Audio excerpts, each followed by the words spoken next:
जय श्री राधे कृष्णा। आप सभी को मैं सरिता सोनी आज की सुबह का ढेर सारा प्यार और ढेर सारी बातों के साथ फिर से यहाँ पर आप सबके साथ उपस्थित हुई हूँ। और मॉर्निंग ब्रेकफास्ट के साथ आज आपके साथ करेंगे थोड़ी सी खट्टी मीठी बातें।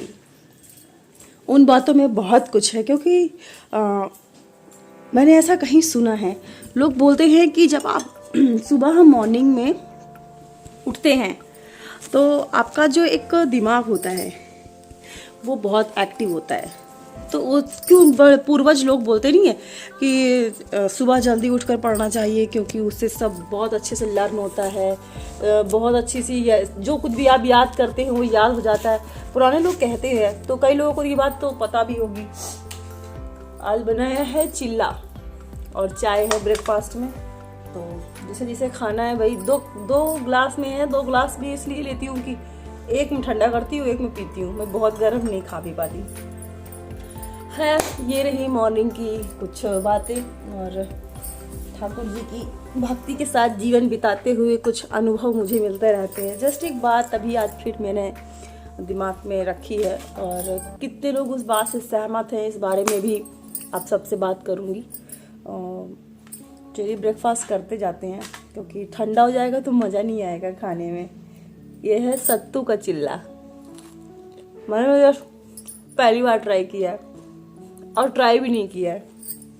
बेसन की जगह सत्तू पड़ गया है इसलिए उसे ट्राई करना पड़ रहा है। रवे में बेसन पड़ गया, बेसन सोच के डाला पर वो निकला सत्तू। पापा सत्तू दे गए थे और रखा है डिब्बे में।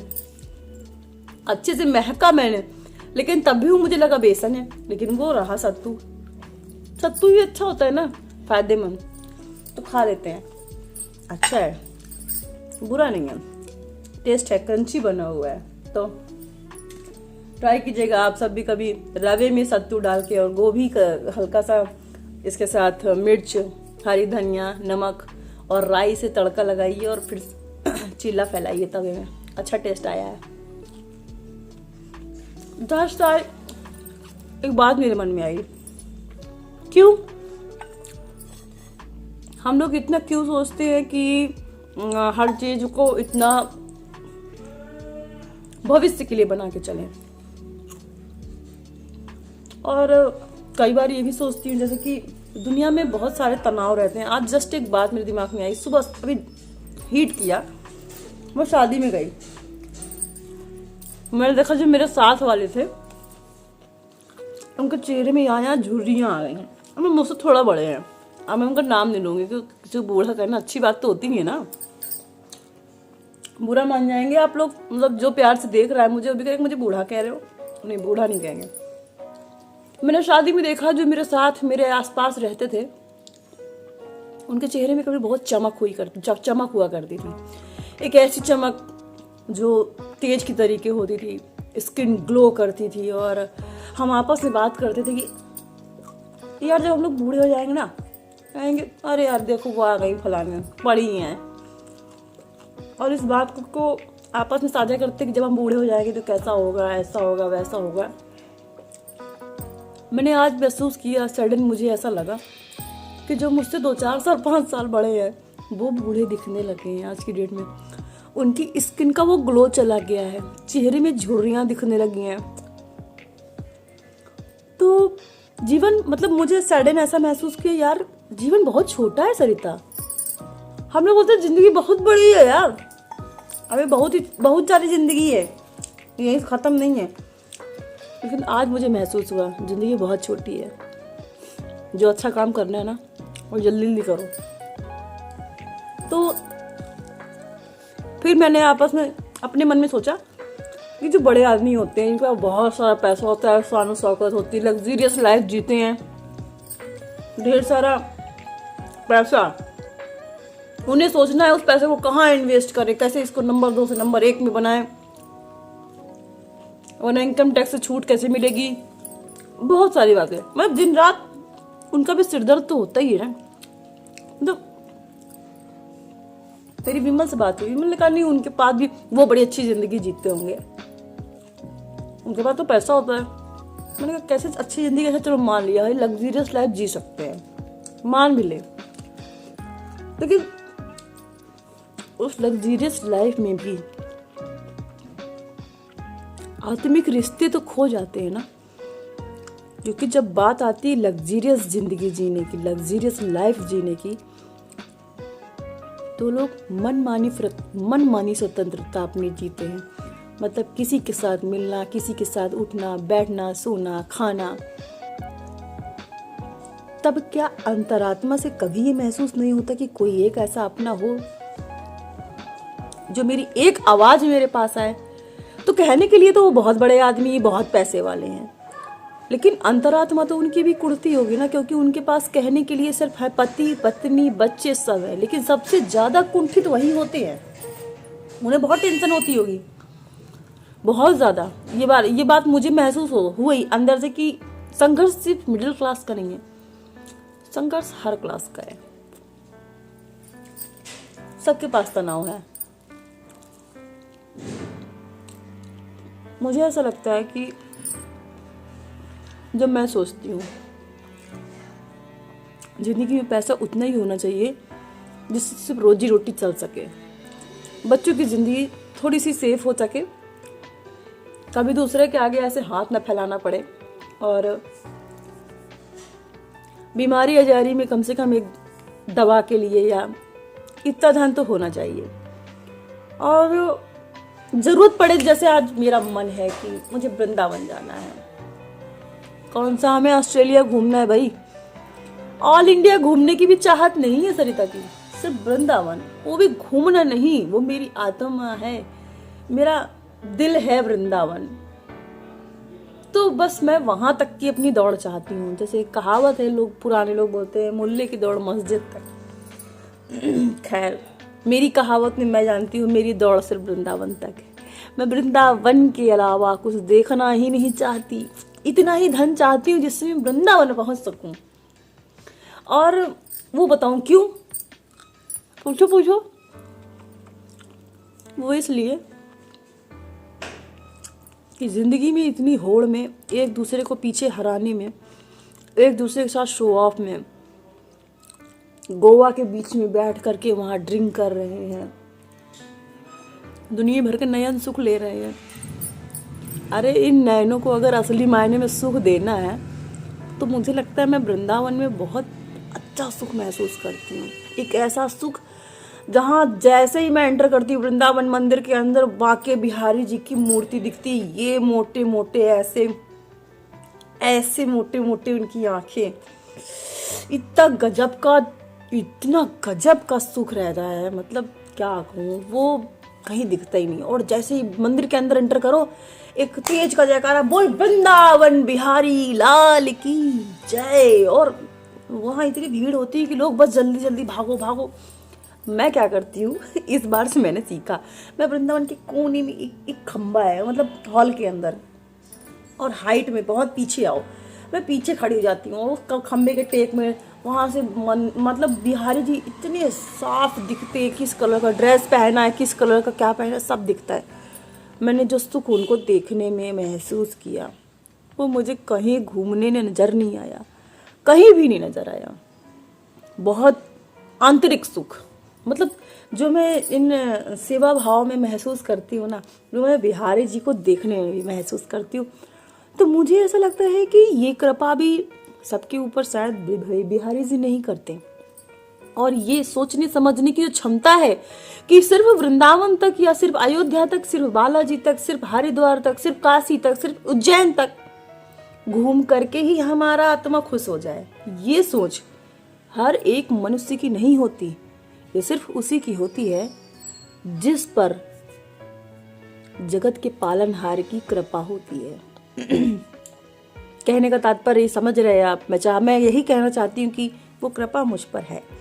मुझे महसूस होता है कि मेरे बिहारी का कृपा, मेरे बिहारी की दृष्टि, मेरे बिहारी का आशीर्वाद, मुझे कहीं भी मैं रहूं, किसी भी कोने में रहूं वर्ल्ड के, ये मुझे देखते रहते हैं कि मेरा ये भक्त किधर जा रहा है, इसको किधर रखना है, इसको किससे दूर करना है, इसको किसके साथ रखना है, इसको किससे अलग हटा देना है, ये मेरी तरफ हट रही है, इसको उसको भगा देना है। मौली का क्या हुआ? मौली यहाँ की मेरा पूरा ध्यान खींचती थी। अधिक से अधिक टाइम मैं मौली से नीचे जाऊँ, पर मौली मौली मौली, आ मेरा मौला, आ मेरी मौली, बस उसी में घुसी रहती थी। ध्यान हट गया तो मेरा इनसे।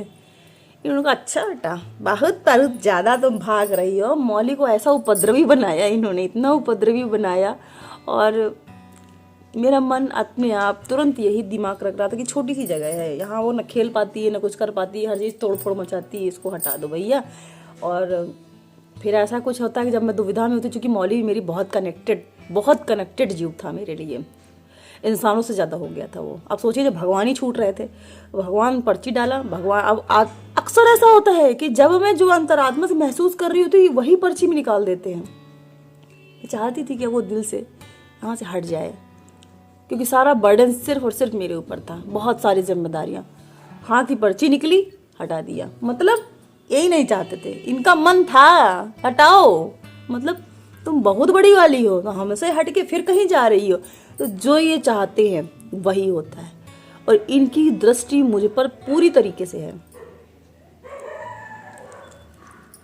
इंसान को बहुत ज़्यादा नहीं सोचना चाहिए, हालांकि मैं बहुत सोचती हूँ, लेकिन मेरी सोच मैं बताऊँ आपको कहाँ तक है।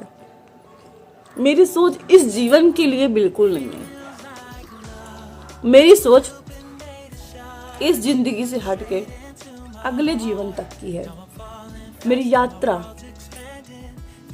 मैं चाहती हूँ जब खाने के लिए रोटी मिल रही है और एवरेज हर चीज़ मिल जाता है, किसी से भीख नहीं मांगनी पड़ती, बहुत पैसा तो नहीं है, लेकिन हम उनसे तो अच्छे ही ना जो 2 वक्त की रोटी नहीं खा पाते। मैं तो अपनी तुलना उन्हीं से करती हूँ और सदैव करती रहूँगी, क्योंकि ईश्वर ने जो इस चीज़ से हमको नवाजा है वो शायद बहुतों को नहीं मिला। तो मैं खुश हूँ इस जिंदगी से। अब मेरी यात्रा है अगली जिंदगी की। हालांकि इसी जगह पर तुलनात्मक जीवन में देखूं तो लोगों की जो सोच है, आज बड़े बच्चे की एफडी हो गई है, कल उसकी LIC करना है, कल उसकी किस्त भेजनी है, अब इसकी किस्त हो गई है, अब उसके लिए मकान बना दें, उसके लिए दुकान कर दें। अरे पढ़ा दिया लिखा दिया क्या कम है? खुद भी तो कुछ कर सकता है वो बच्चा। अरे हाल साला हमको कौन से बहुत कुछ किसी ने दिया था, ना हमारे माता पिता ने दिया है, ना हमारे ससुर ने दिया है, सब कुछ तो अपनी मेहनत से कर रहे हैं हमारे पतिदेव। पति पत्नी दोनों का है लेकिन पति का श्रेष्ठ मैं कर्म ज़्यादा प्रबल कहूँगी, क्योंकि पति अगर जिम्मेदारी से दुकान ना बैठे तो शायद हम 2 रोटी नहीं खा सकते। और सीधी सी बात है कि हर एक के अपने अपने मायने हैं, लेकिन पति का इस जगह पर श्रेष्ठ कहूँगी। हाँ, पत्नी अपने बच्चों का पालन पोषण, घर की सुचारू रूप से व्यवस्था देखना, या फिर कई बार ऐसा होता है अगर पत्नी थोड़ा सा तालमेल बिगाड़ दे, वो कह दे हमें ये ज्वाइन करना है, क्लब ज्वाइन करना है, किट्टी ज्वाइन करनी है, हमें यहाँ घूमना है, आज हम जाएंगे मूवी देखने, तो वो सब संचार धन के रुक जाते हैं। तो दोनों को तालमेल देखना पड़ता है। मुद्दे से भटकूंगी नहीं, मैं फिर वापस आती हूँ। तो कहने का मतलब ये है कि मेरी जो आंतरिक इच्छा है वो इस जीवन के लिए समाप्त हो चुकी है। मेरी जर्नी अब अगली यात्रा के लिए है, अगले जीवन के लिए है। और उस जीवन के लिए मैं कई बार मायूस होती हूँ कि मैं उतना प्रबल कर्म नहीं कर पाती। हमें बहुत बहुत ज़रूरत है, हम तिनके भर की भक्ति नहीं कर पाते, तिनके भर की अच्छे कार्य नहीं कर पाते। और इस जीवन में ठाकुर जी कहते हैं अगर हमारे धाम तक आना है, गीता कहती है, श्रीमद् भागवत कहती है कि हमारे धाम तक आना है, तो उस धाम में आने के लिए निस्वार्थ बने, क्रोधी ना हो, जीवन में अभिलाषाएं कम कर दें, समकक्ष जीवन जिए। कुछ अच्छा मिले बहुत खुश नहीं, ही करना नहीं है, हमें बहुत बुरा मिले तो रोना नहीं है। तो मतलब ऐसा कहाँ हो पाता है, कलयुग का जीवन है। और अगर हम ये भी है कि अगर आप बुरों के साथ बहुत अच्छे बन जाते हैं तो वो आपके जूता बाजारी कर देते हैं, मार पीट के आपको दबा के आपको पता नहीं कहाँ फेंक देंगे, आपको पता नहीं चलेगा। बात कलयुग की चल रही है ना, कलयुग में ऐसा बन पाना भी बड़ा मुश्किल है। तो ये थोड़ा सा कठोर हो जाता है इस अगले जीवन को अच्छा बनाने के लिए कि ना तो हम बहुत निश्चली बन पा रहे हैं, ना बहुत ज़्यादा भक्ति कर पा रहे हैं, ना ज़्यादा सेवा कर्म कर पा रहे हैं। अपनों के साथ थोड़ा बहुत क्रोधी भी हो जाते हैं जब अपने मन की चीज़ें नहीं होती हैं। लेकिन ये सोच पाना भी बहुत बड़ी बात है कि हमें इन चीज़ों पर फोकस करना है, जो मुझसे गलत हो रहा है उसके प्रति हमारा कंट्रोल बटन होना ज़रूरी है। कंट्रोलर एक्टिव है मेरा। मुझे ऐसा लगता है जब मैं बहुत बुरा करने का सोचती हूँ तो मेरा अंदर से आत्मा कहता है नहीं सरिता बस। मुझे बहुत क्रोध आता है तो मैं ऐसे बहुत तेज सांस लेती हूँ, 1 2 3 4 5 6 7 8 9 10 कंट्रोल सरिता, पूरी तरह कंट्रोल। मैं कंट्रोल कर लेती हूँ थोड़ा सा। गुस्सा बहुत आता है मुझे, बहुत गुस्सा आता है। 9 मूलांक जिनका होता है, 9 तारीख के लोग जन्मे, उनको बहुत क्रोध आता है। क्रोधी हूँ मैं, स्वीकार करती हूँ। लेकिन भगवान ने मुझे इतना समझाया है अंदर से, बेटा गीता पढ़ती हूँ, जरा गीता का भी ध्यान रखो। अगला जीवन खराब करना है तुमको, खराब करना है नहीं ना, कंट्रोल कंट्रोल कर देती हूँ। तो ये सोचना बहुत ज़रूरी है। कुल मिला के आज का जो मेरा सारांश है बातों का, मैं यही कहना चाहूँगी, काफ़ी इतना सोचना कि इस जीवन में हमें क्या क्या और बनाना है। अगले की सोचो, अपना कंट्रोल बटन एक्टिव करो जल्दी जल्दी, समय बहुत कम है, बूढ़े हो रहे हैं हम लोग, बस और जिंदगी रह गई अच्छी कुछ कर्म करने वाली 7 साल 7-8 साल बाद इतना अच्छा कर नहीं पाएंगे हम। अगर अच्छा करना है श्रीमद् भागवत गीता पढ़िए, गीता सुनिए, ऐसे ऐसे लोगों के सानिध्य में जाइए जो अच्छी बातें सुनाएं। एक इम्पॉर्टेंट और सबसे महत्वपूर्ण बात आप सबके साथ फिर साझा करूंगी। परमानेंट जब आप सुबह उठें, आप बाथरूम में नहा रहे हैं, किसी अच्छे आचार्य को जिसे आप बहुत पसंद करते हैं, गजब का आपको लगता है यार क्या बोलते हैं, उनकी एक बात चुभती है, बाथरूम में जाइए, उसका मोबाइल में वीडियो लगाइए, नहाते जाइए, ब्रश करिए, सुनते जाइए, खाते जाइए, पीते जाइए, उनको सुनिए, पूजा करते जाइए, उनका साउंड लगा दीजिए, हर एक कार्य, रोटी बेलते जाइए, उनको लगा दीजिए। अमोघ के वीडियोस में बहुत देखती हूँ जो कि ऐसे कौन से हैं, मुझे नहीं पता वो किस मतलब चीज़ के प्रचारक हैं, क्या है क्या नहीं है, लेकिन मुझे उनकी बातें बहुत अच्छी लगती हैं। अमोघ लीला प्रभु, इसके साथ अनिरुद्धाचार्य भी कई बार अच्छा वो भी बोलते हैं, बहुत बहुत चीज़ें। और एक अंग रखा पहनते हैं, यहाँ पर गांठ लगी होती, क्लासिक लुक में आते हैं, उनका नाम नहीं पता मुझे, शरण करके शायद कुछ है, गजब बोलते हैं। मतलब मैं ऐसी चीज़ें लगाती हूँ। या फिर वृंदावन में जो लोग लीन है, जो भक्ति रस में लीन है, बड़े बड़े IAS अधिकारी जाते हैं वहाँ पर, झाड़ू लगा रहे हैं, राधा रानी के मंदिर में खुश हो रहे हैं। जब हम ऐसे वीडियोस देखते हैं ना चाहते हुए दुनियादारी से बाहर आने लगते हैं। कंटिन्यू देखते रहिए ऐसे वीडियोस, कंटिन्यू ऐसी चीज़ें पढ़ती रहिए। गीता तो डेली पढ़िए, चाहे एक ही अध्याय पढ़ें आप अपने अंदर स्वयं बदलाव पा जाएंगे। स्वतः आपको 6 महीने के अंदर, जल्दी नहीं हो सकता, बहुत जल्द तो आप कुछ नहीं कर सकते, ये तो मैं बिल्कुल गारंटी लेती हूँ। मैंने भी 2013 से पढ़ना शुरू किया था गीता, और आज भगवान की कृपा धीमी धीमी गति से ऐसी हुई कि अब वो रेगुलर अगर मैं नहीं पढ़ती हूँ जिस दिन, तो मुझे खराब सा महसूस होता। मैं एक वीडियो ना देखूँ किसी चीज़ का, श्रीमद् भागवत गीता का, तो मैं खराब समझती हूँ, मेरा दिन खराब चला गया है। आप उसके एडिक्टेड होते जाएंगे। भगवान एडिक्टेड जब आप होने लगे तो समझ लें कि ईश्वर की दृष्टि आप पर पड़ना शुरू हो चुकी है। तो ऐसी चीज़ें हैं, बहुत लंबा वीडियो हो जाएगा, बहुत सारी चीज़ें होती हैं मेरे पास आप सबको बताने के लिए, साझा करने के लिए। और अच्छा लगता है कि जब आप मेरे वीडियोस को देखते हैं, मुझसे कुछ लेते हैं। सुबह का ही थोड़ा टाइम होता है तो जो निकाल के मैं आप सबके साथ साझा कर देती हूँ। ये कल का वीडियो है लेकिन आ जाएगा आपके पास, और परसों का वीडियो कल पहुँचा था। तो इस तरीके से एक एक वीडियो मैं आपके पास एडिट करके पहुँचा देती हूँ। लेकिन बताइए ज़रूर कमेंट करके, क्योंकि जब आप कमेंट करते हैं ना तो मेरा मन खुश हो जाता है कि आप मुझे सुन रहे हैं। आपकी राय क्या है, आप तारीफ ना करें, बुराई कर दें मेरी, वो भी चलेगा, कोई दिक्कत नहीं है। बुराई सुनने में हम बहुत महारथी हो गए हैं, कोई दिक्कत नहीं है। अच्छा लगे स्वीकार करो, बुरा लगे छोड़ दो, तो वही हम भी करते हैं। अगर आप बुराई भी करेंगे तो मुझे लगेगा आपने मेरी वीडियो को पूरा सुना, मुझे महसूस किया, मेरी अच्छी बुरी बातों को पकड़ा। आपने देखा, हमने देखा 500 व्यूज आ गए, लेकिन पता नहीं किसी ने पूरा सुना भी कि नहीं सुना, क्या पता मुझे। और लाइक जरूर किया करिए, क्योंकि जब आप लाइक करते तो मोटिवेट होती हूँ, मुझे लगता है कि मुझे और कुछ अच्छा जो मेरे अंदर अनुभव है वो आप तक पहुँचाना चाहिए। तो इस जीवन के लिए कुछ अच्छा करें, अच्छा करने के लिए श्रीमद् भागवत कथा है, किसी अच्छे अपने आचार्य को सुने, परमानेंट सुने। जब भी कोई काम कर रहे हो, अकेले बैठे हो, एकांत में जरूर सुने।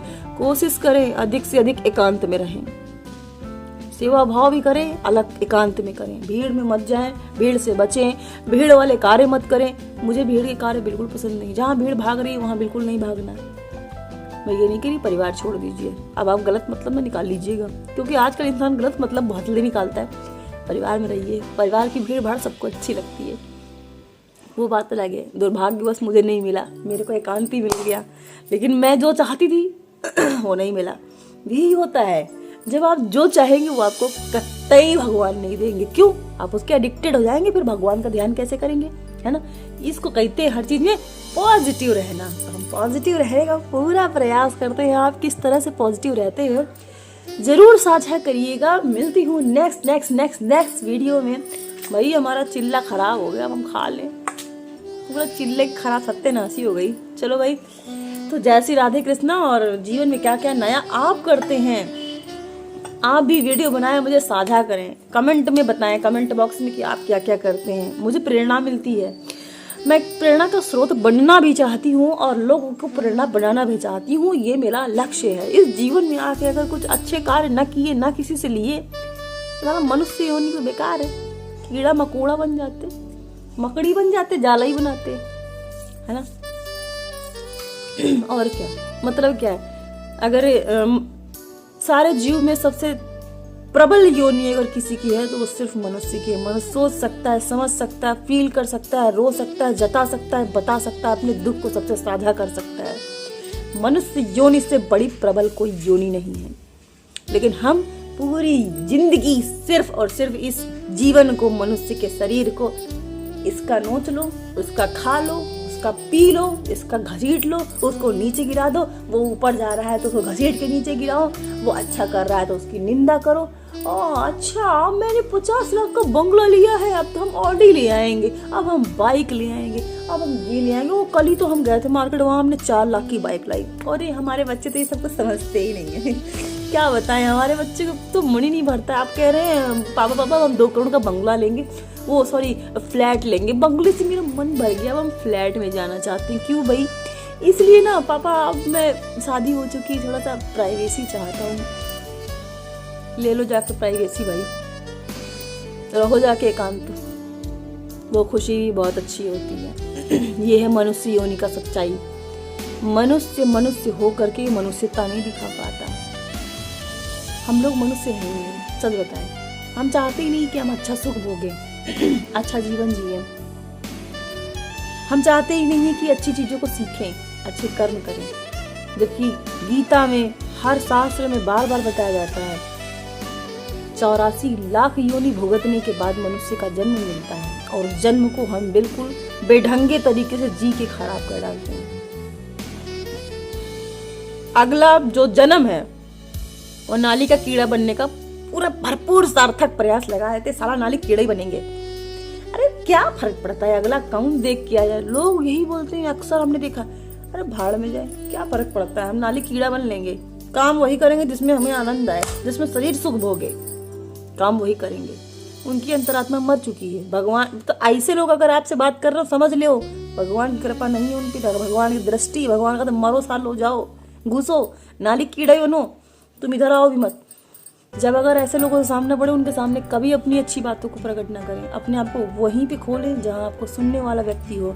मैं उन व्यक्तियों के साथ अपनी वीडियो को साझा भी नहीं करना चाहती। नमस्कार करती हूँ, प्रणाम भैया, हमारे वीडियो को ना देखिएगा। अगर आप नाली कीड़ा बनो, हमें कोई आपत्ति नहीं है। हम सिर्फ उन तक जा रहे हैं जो हमारे जैसी सोच रखते हैं, थोड़ा सा भी अच्छा बनने की चाहत रखते हैं, थोड़े से भी अच्छे काम करते हैं, जीवों से प्रेम करना चाहते हैं। वो गाय हो, कुत्ता हो, बिल्ली हो, हर एक जीव से प्रेम करते हैं। चिड़िया है, चिड़ियों के लिए एक काम जरूर करें, सप्त अनाज बना लें। इससे आपके ग्रह भी बड़े प्रबल होते हैं और एक दान भी हो जाता है ना। सारे ग्रह शांत होते हैं, चाहे शनि हो, राहु, केतु, सब आपके भाई बहन बन जाते हैं। तो उनको शांत रखने के लिए आप सप्त अनाज खरीद लीजिए, जो 2.5 किलो हम लोग रखते हैं। तो हालांकि ये काम सर बताऊँ, ये मेरा नहीं है, मैं अपना क्रेडिट नहीं लूंगी। जिसने जो कहा है, जिसने जो किया है, उसी का दूंगी। यूट्यूब पे शायद सर्च किया था विमल जी ने, और विमल जी ये स्वतः काम करते हैं, क्योंकि उनका राहु का सीन ऐसा कुछ, तो वो डेली सप्त अनाज चिड़ियों को डालते हैं। तो उन्होंने बोला भाभी आप भी ये काम किया करिए। तो ये अच्छा कार्य उनसे सीखा है मैंने। जब कोई किसी से प्रेरणा लेना तो उसका नाम जरूर बताना चाहिए। तो विमल जी आपका शुक्रिया, धन्यवाद विमल जी, आपने इस बारे में मुझे थोड़ा सा प्रोत्साहित किया एक अच्छे कार्य के लिए। इसे कहते हैं मनुष्य का जीवन। मनुष्य वही जो अच्छे कार्य के लिए किसी को मोटिवेट कर सके। आप किस तरह से मोटिवेट करते हैं जरूर कमेंट बॉक्स में बताएं। बहुत बात करती हूँ मैं, बहुत लंबा वीडियो कर देती हूँ, उसके लिए माफ़ी चाहती हूँ। चलिए, जय श्री राधे कृष्णा।